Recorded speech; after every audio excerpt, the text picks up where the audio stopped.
আসসালামু আলাইকুম। আশা করি আপনারা সবাই ভালো আছেন। আজকে আমি আপনাদেরকে এরকম মিনি পুরি বানানো শেখাবো। এইগুলো দোকানে ৫ টাকা কিংবা ৩ টাকা পিস পাওয়া যায়। আমি বাড়িতে এটা ৩০ মিনিটে বানিয়েছি। এতগুলো ১.৫ কাপ আটা দিয়ে আমি পুরি বানিয়েছি। তো আজকে আপনাদেরকে পুরিগুলো দেখাবো। অ্যান্ড দেখতেই পাচ্ছেন পুরিগুলোর ভিতরে কতখানি পুর দেওয়া। আর এই পুরিগুলো অনেক মানে যেহেতু কাঁচা হাতে বানিয়েছি, ফুলুক আর না ফুলুক ক্রিস্পি অনেক হয়েছে। আর ফুলেওছে, আপনারা যদি ডুবো তেলে ভাজেন তাহলে আমার চেয়েও বেশি আরও ফুলবে আর ভালো হবে। আর কোনো বেলাবেলির ঝামেলা ছাড়াই এই পুরিটা আমি বানিয়েছি, সেটাও আপনারা দেখতে পারবেন। জাস্ট হাত দিয়ে আমি এই পুরিগুলো বানিয়েছি। আর আলুটা যদি আপনার সিদ্ধ করা থাকে তাহলে ৩০ মিনিটেরও কম সময় লাগবে আপনাদের এই পুরিগুলো বানাতে, যেহেতু আমি হাত দিয়ে বানিয়েছি। জাস্ট এই হোটেলের পুরিগুলোর মতন শসা দিয়ে আপনারা এনজয় করবেন। ৩০ মিনিটে এতগুলো পুরি আপনারা বানিয়ে ফেলতে পারবেন। আর আমার থেকে বেশি রাঁধুনি হলে তো আরও কম সময়ে আপনারা এই পুরিগুলো বানিয়ে ফেলতে পারবেন। অনেক মজাদার হয়।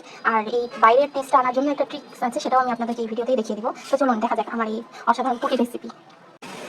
আচ্ছা, তো পুরি বানানোর পূর্বে আমি পেঁয়াজ মরিচ ভাজবো। এখানে একটা ছোট্ট ট্রিক আমি শেয়ার করি। এই দেখো, এটা হচ্ছে পাঁচফোড়ন।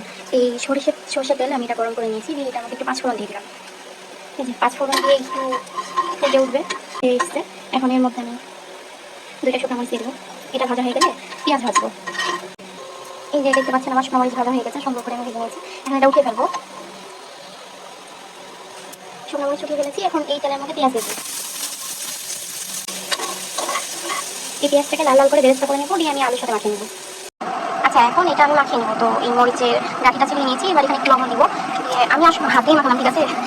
যেহেতু আমি খাবো সেহেতু এত হাইজিন মেনটেন করার কিছু নেই, হাত ভালো করে ধুয়ে নিয়েছি। আপনারা চাইলে গ্লাস দিয়ে কিংবা ইচ্ছা মতো যেটা দিয়ে বেশি মাখিয়ে নিতে পারেন। এই পাঁচফোড়নটা দেওয়ার জন্য খুব সুন্দর একটা স্মেল আসছে, যেটা আমি পাচ্ছি। আর খেতেও অনেক মজা হবে পাঁচফোড়নটা দেওয়ার জন্য। অনেক সময় সিঙ্গারার আলুতে আমরা যখন বাংলাদেশের হোটেলে সিঙ্গারার আলুগুলো খাই, ওগুলোতে একটা আলাদা রকমের ফ্লেভার থাকে। ওখানেও কিন্তু ওই গরম তেলে আগে পাঁচফোড়নের ফোড়নটা দিয়ে নেয়, তারপরে হচ্ছে পেঁয়াজ দিয়ে আলু দেয়। তো সেই জিনিসটা আমি পুরির সাথেও করছি। আগে পাঁচফোড়নটা আমি গরম তেলে দিয়ে নিয়েছি, তারপরে এগুলো একসাথে ভালো মতো মাখিয়ে নেবো। দেখতে পাচ্ছেন আমি সরিষার তেল একটু বেশি করে দিয়েছি। আচ্ছা, এবার এর মধ্যে আমি আলুটা দিয়ে দেবো। আমার আলুটা ম্যাশ হয়ে গেছে, এবার এই পেঁয়াজের সাথে মিক্স করে নেবো। আলুটা মিক্স হয়ে গেলে এটার সাথে আমি গরম মশলা মিক্স করে সুন্দর মতো মাখিয়ে নেবো। এই যে এটা আমার হোমমেড গরম মশলা, আমার না আসলে এটা আমার আম্মু বানিয়ে রেখেছে হোমমেড গরম মশলা। তো এটা দিয়ে আমি মিক্স করে নেবো এখন আলুটা। এটা সুন্দর মতো মাখিয়ে নিয়েছি। এবার চলেন পুরি বানানোর প্রসেসে যাই। আচ্ছা, পুরি বানানোর প্রসেসে চলে এসেছি। আমি এই যে আটা আগে থেকে মিক্স করে রেখে দিয়েছি। এটা কিন্তু ময়দা না, এটা হচ্ছে আটা। আটা একটু ক্রিস্পি করার জন্য আমি এর ভিতরে একটু কর্নফ্লাওয়ার আর একটু চালের আটা মিক্স করেছি। প্লাস আমি কোনো ময়দা ইউজ করিনি, আমি আমাদের রুটি বানানোর আটা ইউজ করছি। এখান থেকে এরকম করে ছোটো ছোটো বল আমি কেটে নিয়েছি, যেহেতু পুরি ছোটো ছোটো হবে এরকম করে ছোটো ছোটো পিস আমি কেটে নিয়েছি। এবার এটাকে গোল করে এরকম বাটি শেপ করতে হবে আমাদেরকে।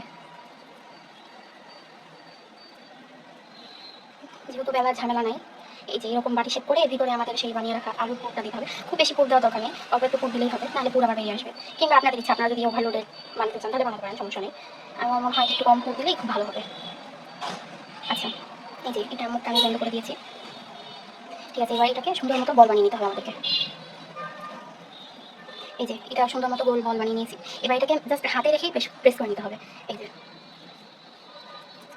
এরকম করে প্রেস করে করে আমাদেরকে পুরি বানিয়ে নিতে হবে। যেহেতু প্রথমেই আপনাদেরকে বলেছি বেলাবেলি ঝামেলা ছাড়াই পুরি বানাচ্ছি, সেহেতু দেখতেই পাচ্ছেন হাত দিয়ে প্রেস করলেই। আর আটাটা আমি আলু মাখানোর আগে মাখিয়ে রেখেছিলাম, তো অনেক সফট হয়ে গেছে, একটু প্রেস করলেই পাতলা হয়ে যাবে। এই যে এই যে দেখতে পাচ্ছেন আমাদের পুরি বানানো হয়ে গেছে। এখন এইভাবে আমি আর বাকি কয়টা বানিয়ে তারপর ভাজতে চলে যাবো। দেখতে পাচ্ছেন আমার ছোটো ছোটো পুরি করা কমপ্লিট হয়ে গেছে। এগুলো শেপ গোল হয়নি সম্পূর্ণটা, কারণ আমি এত প্রো না যে হাত দিয়ে এত সুন্দর শেপ আমি বানিয়ে ফেলতে পারবো। এটা জাস্ট একটা ফাঁকিবাজি ট্রিক, যে কোনো রকমের বেলুন ছাড়া কীভাবে ছোটো ছোটো পুরি করা যায়। তো দেখতে পাচ্ছেন আমি সেম কড়াইয়ে তেল দিয়ে দিয়েছি, তেল গরম হয়ে গেছে। এখন আমি আমার পুরিগুলো ছেড়ে দেবো। আর এগুলো খুব সুন্দরভাবে ভেজে নিতে হবে গোল্ডেন ব্রাউন করে।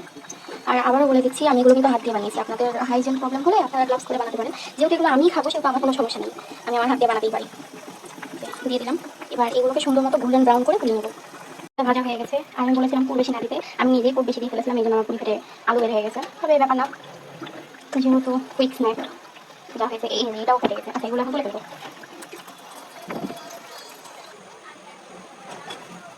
এই যে তুলে ফেললাম। এভাবে আমার বাকি পুরিগুলো ভেজে নেবো। ওইগুলো যখন ভাজা হচ্ছিল তার মধ্যে আমি এগুলো বানিয়ে রেখে দিয়েছি।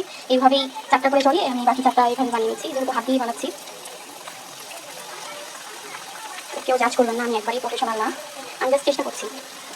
আর এই পুরিগুলো খেতে আসলে খুব অসাধারণ হয়। আমি এর আগেও বানিয়ে খেয়েছি, এই জন্য আপনাদের সাথে শেয়ার করা। আমি মিডিয়াম হাই হিটে এগুলো ভাজছি, যেহেতু ভিতরে আলু খুব করাই আছে, সেহেতু এটা খুব তাড়াতাড়ি হয়ে যাবে। তো আমি সবগুলো পুরি ভেজে তারপর আপনাদের সাথে দেখা করছি।